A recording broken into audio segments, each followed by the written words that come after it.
Kemalasan Andi nggak berubah, Mak. Dia tetap menjadi pemalas, malas kerja, bersolek aja. Macam perempuan katanya. Tapi kan itu nggak cukup. Berapa lah itu kan, Mak? Mestinya kan suaminya juga kerja. Tapi karena suaminya nggak kerja, maka si Tina itu makin hari, Mak, badannya makin kurus.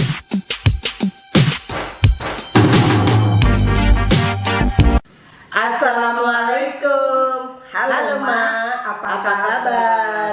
Kami mau cerita ya, Mak. Siapa yang cerita? Mak Dinda lah. Oke. Kali ini kami akan cerita tentang Tina, 35 tahun, 4 anaknya. 4 anaknya. Dia menikah dengan laki-laki pujaan hatinya, cowoknya dari sejak di SMA dulu. Dulu waktu Tina jatuh cinta dengan cowok ini karena cowok itu berpenampilan oke punya. Badannya bagus, kulitnya bersih, putih, bajunya bagus-bagus, bersih, dan wangi. Sehingga Tina jatuh cinta dan sepakat untuk menikah setelah tamat SMA. Tina adalah seorang yatim piatu. Kedua orang tuanya udah meninggal. Dia tinggal bersama dengan wawaknya. Tina berpikir nggak mau jadi beban wawaknya, sehingga dia memutuskan menikah setamat dari SMA.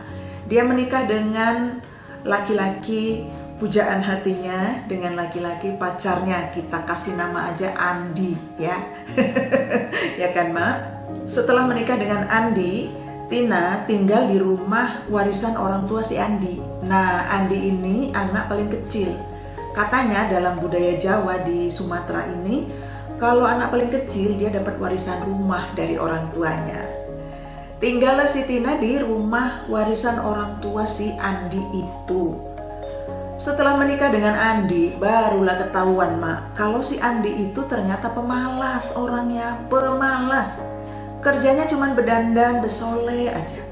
Bersih-bersihin badan, mandi, sisiran, pakai minyak wangi, pakai parfum, pakai minyak rambut. Pokoknya dia mau tampil fashionable gitu loh. Memang dulu hal ini yang bikin Tina jatuh cinta sama si Andi, karena penampilannya yang kayak artis, kayak bintang film. Ternyata sudah menikah, dia masih tetap seperti itu. Dia nggak berpikir untuk bekerja, padahal udah punya istri. Sampai tahun pertama, kemudian Tina hamil dan punya 1 anak.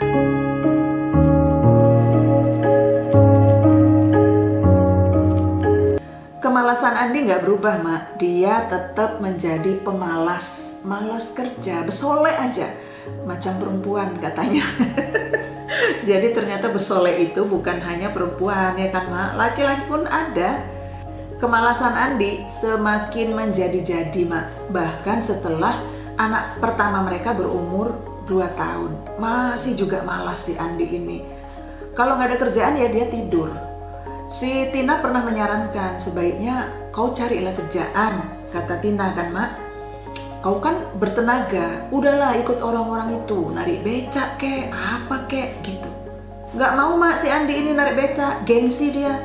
Masa aku setampan ini, segagah ini, lakimu ini, kau suruh narik becak, katanya. Nggak mau pula dia milih-milih. Pernah juga ditawari sama wawaknya kerja kebon. Kerja kebun, Mak, masuk ke perkebunan. Waktu itu ada penerimaan buruh perkebunan. Jadi yang diutamakan itu orang-orang yang tinggal di sekitar perkebunan. Tapi si Andi lagi-lagi nggak mau. Dia bilang kerja kebun, apalagi kalau cuma ngegrek, dodos kelapa sawit, berat kali itu. Nanti tanganku kasar lah, brocel-brocel lah tanganku, katanya. Nggak mau si Andi kerja keras, kerja kebun dia nggak mau.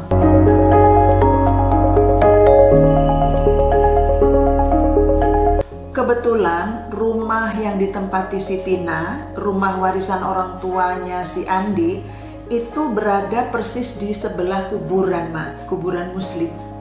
Nah, jadi kalau bulan puasa, si Tina jualan bunga, Mak, di kuburan itu untuk melayani keperluan orang yang berziarah. Lumayan lah dari situ penghasilannya, lumayan untuk beli beras gitu.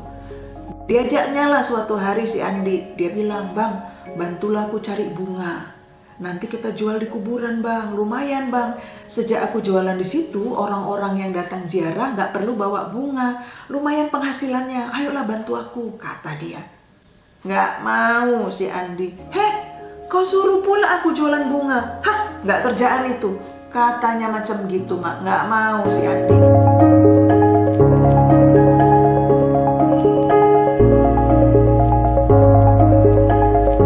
Rumah tangga Tina dan Andi berjalan terus. Kelakuan Andi nggak juga berubah, malas saja, dia tetap malas. Sehingga Tina beban kerjanya itu luar biasa berat, mak. Dia harus jaga anaknya, momong anaknya kan. Di tahun ketiga rumah tangga mereka, Tina melahirkan anak kedua. Tina harus kerja ngambil upahan nyuci di rumah-rumah orang. Nyuci mak, dari pintu ke pintu. Kalau dia nggak kerja, nggak cukup. Nggak ada pun uang belanja lah, boleh dibilang gitu. Karena si Andi kerjanya nggak jelas kan. Terus kalau ada orang pesta, Tina selalu dipanggil-panggil sama orang pesta. Karena masakannya bagus pula. Kok bagus? Masakannya enak mak. Pandai pula dia masak. Dari situ dapatlah dia upah yang lumayan, sekaligus dapat makan, ya kan, untuk anaknya, untuk dia, untuk suaminya.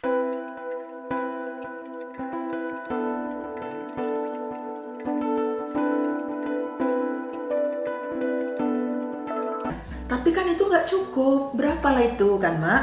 Mestinya kan suaminya juga kerja. Tapi karena suaminya nggak kerja, maka si Tina itu makin hari mak, badannya makin kurus. Kalau dia jumpa sama saudaranya, jumpa sama bibinya terutama, dia selalu cerita, selalu curhat. Tapi ya tetap dibelanya lakinya. Dia bilang, lakiku sebetulnya bukan malas, tapi dia milih-milih kerja. Masalahnya kerja yang dipilihnya itu nggak ada. Orang dia cuma tamat SMA. Macam mana mau kerja kantoran misalnya yang enak gitu kerjanya kan? Mau kerja apalagi Gojek gitu ya. Nah, sekarang kan Gojek bisa gitu kan, asal punya motor. Tapi mereka nggak punya motor. Jadi susah lah nggak dapat kerjaan. Tapi si Tinanya hamil terus mak, beranak terus. Tahun kelima pernikahan mereka, si Tina udah punya 4 anak.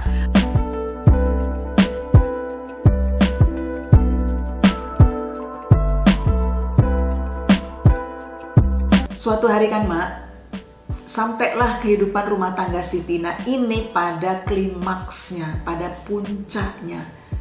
Masalahnya bermula dari datangnya abang si Andi. Dia bilang rumah itu sudah digadekannya ke bank. Dia ngambil kredit ke bank, mau buka usaha katanya. Jadi si abangnya Andi bilang dia ngambil kredit ke bank sebesar 20 juta. Rumah itu jadi agunan karena surat rumah kan ada di keluarganya, belum di tangan si Andi, belum diserahkan sama Andi. Suratnya itu ternyata ada sama abangnya. Hajatlah orang ini, rumah udah digadekan ke bank. Nah, jadi abangnya si Andi datang menyerahkan 5 juta. Katanya 5 juta ini bagiannya si Andi, pakailah itu. Nanti kita bayar sama-sama, katanya. Si Andi dapat 5 juta. Tahu nggak mak, 5 juta itu dipakai apa untuk si Andi? Dipakai beli parfum, beli sepatu mahal. Kata dia sama si Tina, aku udah lama kali pingin sepatu mahal ini loh dek, katanya gitu. Mantap lah ini ada 5 juta, aku beli sepatu ya, katanya. Jadi beli parfum, beli sepatu, beli baju bagus, beli celana bagus. Ya Allah, si Andi ini memang.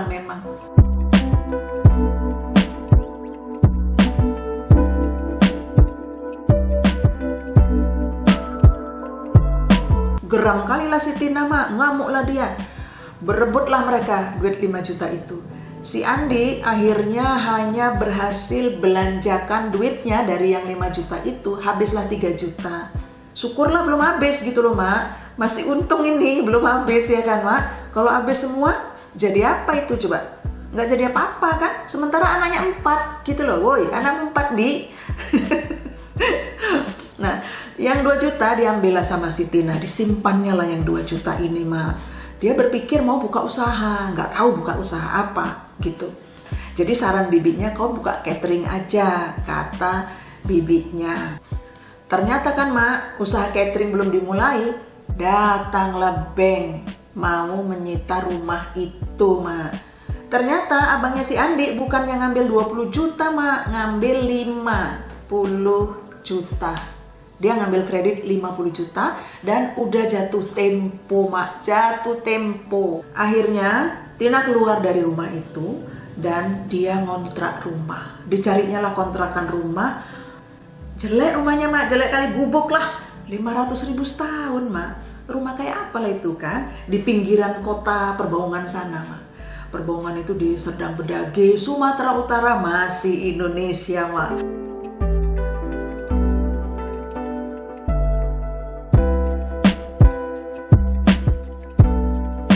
Diajaknya lah cakap lakinya. Dibilangnya, Bodat, katanya. Dia udah marah kali nih. Bodat tuh ngomong kasar itu, Mak, sebetulnya. Dia udah marah kali sama lakinya.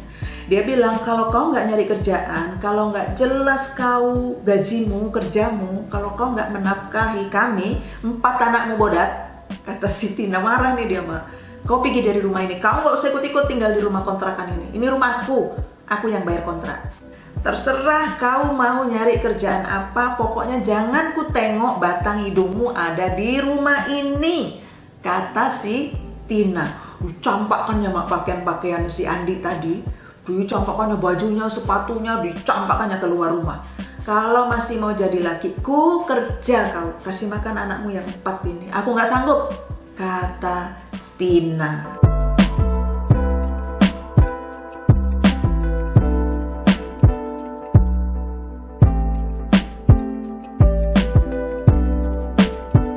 Akhirnya kan, Mak, si Andi pergilah merantau ke Kalimantan, ikut sama wawaknya. Di Kalimantan sana dia katanya jadi buruh perkebunan kelapa sawit, ikut wawaknya. Gajinya 2 juta sebulan. Lumayan lah ya kan, Mak. Lumayan lah untuk anak 4, 2 juta kan lumayan. Ternyata kan, Mak,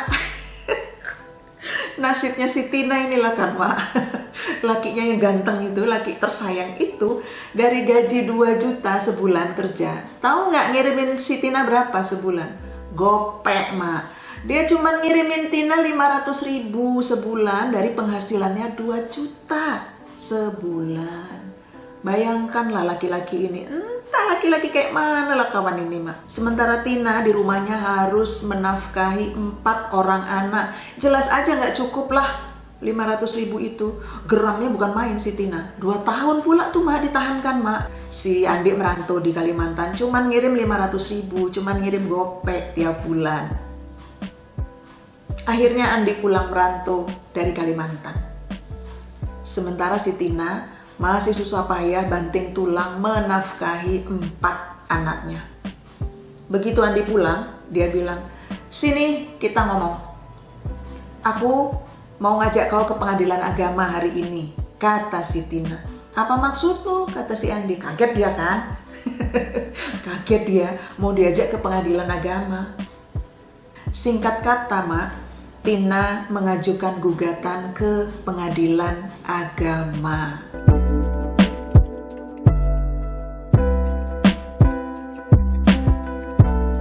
Bagaimana komentar Anda, Mak? Kalau menurut saya terlambat, anak 4 baru ke pengadilan agama, ya kan, Mak? Kalau saya udah dari dulu itu saya ke pengadilan agama. Kompor. Kasih komentar ya, Mak. Casing boleh apa adanya ya, penampilan boleh apa adanya. Yang penting tanggung jawab menafkahi keluarga. Ya kan, Mak? Kasih komentar ya, Mak. Hari ini Tina sedang berusaha meneguhkan hatinya, meneguhkan pendiriannya untuk memutuskan bercerai, pisah, cerai dari si Andi itu. Halah, terlambat kali kau, Tin. 4 baru kau memutuskan cerai. 4 anakmu baru memutus cerai. Terlambat. Tapi nggak apa-apa ya. Lebih baik terlambat daripada enggak sama sekali. Kan gitu kata orang pintar, kata orang tua zaman dulu, ya kan? Kasih komentar ya, Mak. Terima kasih udah nonton. Jangan lupa tekan subscribe dan tombol loncengnya biar dapat update dari kami.